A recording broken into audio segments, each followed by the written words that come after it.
Today, I am going to show you one of my favorite keto recipes for keto nut clusters made with the incredibly divine and high protein pumpkin seeds. These are so good.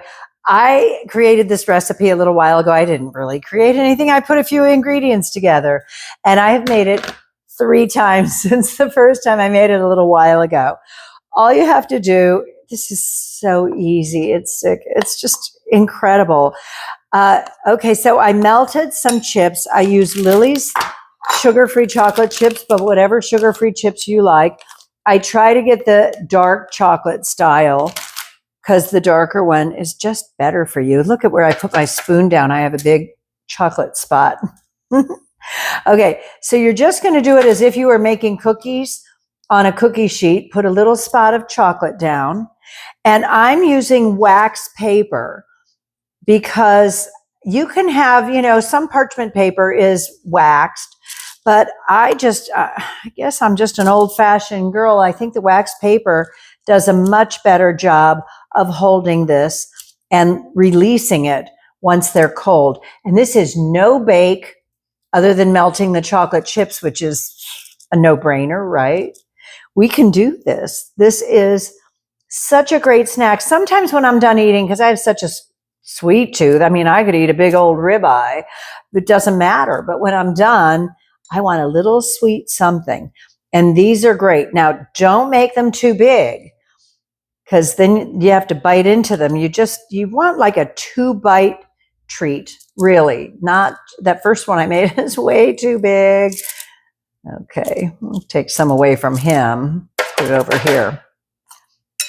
If you need to reheat the chocolate while you're doing this, that's fine.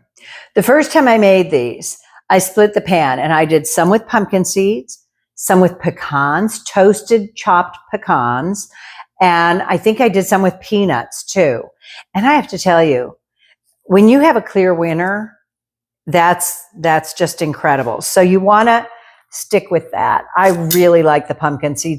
Now, if you're craving some candy and you don't have pumpkin seeds, you could do sunflower seeds with these, and you don't have any pumpkin seeds, use what you've got. This is how it's done.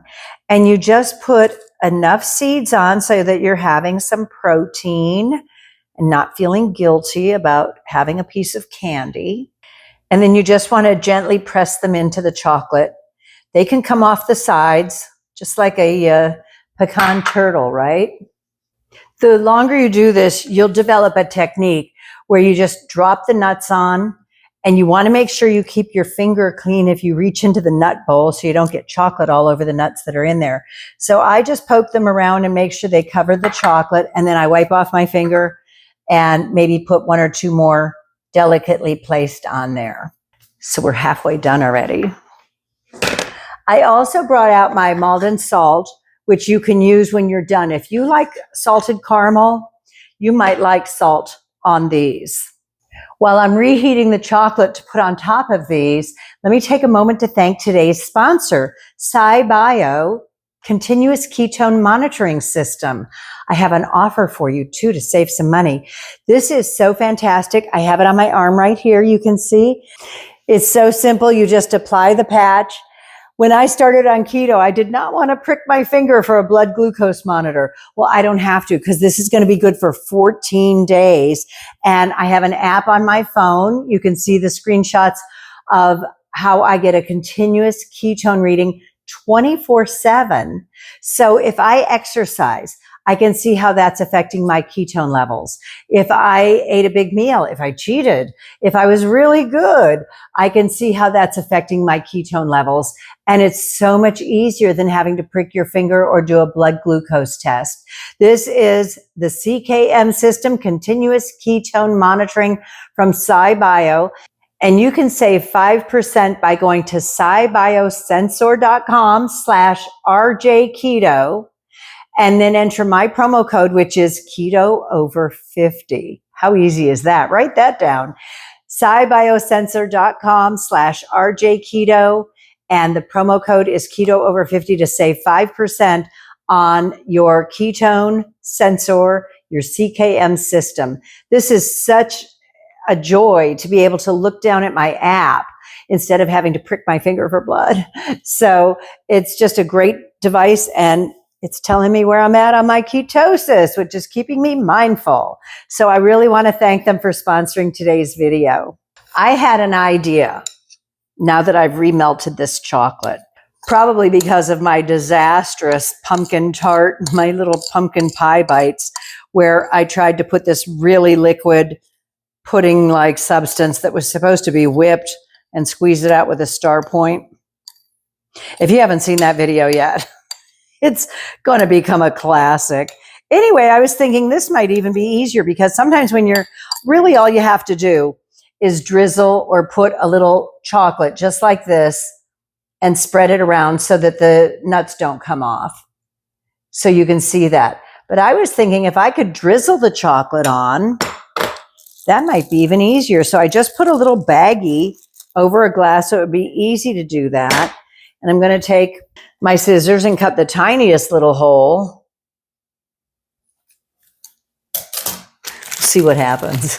I love experimenting for you guys. Oh, sure. That is so much easier than messing with the spoon. Uh-oh. I have a chocolate chip stuck. Get out. Get out there. There we go. Okay. There he is. He came out. Get out. Okay. I'm going to mess these up with my finger now. Sometimes I can't leave well enough alone, you know? But look at this. This is so easy. And I'm just going to do like circles. Oh dear. I can feel a chocolate chip stuck in there. I could either make the hole bigger, or I could endeavor to persevere as is, which I'm going to do. So the purpose of putting the chocolate on the top as well as on the bottom is so that the nuts don't come all apart. This is much easier than trying to apply it with a spoon. Look at that. Boom. How fun. You could even squeeze out someone's initials, maybe your grandkids. We'll see if I can do an R here. Kind of. Okay. Maybe that's not my best suggestion. Maybe if their name is T or starts with an O, or you can do this with a spoon and just spread it on top. Actually, it helps to have it on there first and then just spread it. So easy. So you can leave it just swirled on top, or you can use the back of a spoon and spread it around a little bit. You'll see when you start eating these, you're going to think, oh, I think I want them thinner or thicker or more bite size, smaller, whatever. But look at this. That is 2 ingredients. I mean, we don't have to work that hard, do we? This is so good. And then the last step, well, the last step is eat and enjoy. But the very last step of the process of making them is to just put them in the refrigerator until they're hard and ready to come out. I usually keep them in a little canister and they get nice and hard. Look at this. Beautiful little pumpkin seed candies. It's just the perfect bite. A little bit of salt on the nuts. I didn't put extra salt on the top. And that dark chocolate. One of these after dinner, and I'm done for the day. Ready to start my intermittent fasting again. These are so good. Thank you for joining me for this 2-ingredient dessert treat. So easy. I can't wait for you to make it. If you're enjoying my content, please give the video a thumbs up, and I hope you'll subscribe. It will really help my channel. And I appreciate you so much. This is RJ for Keto Over 50. Stay beautiful.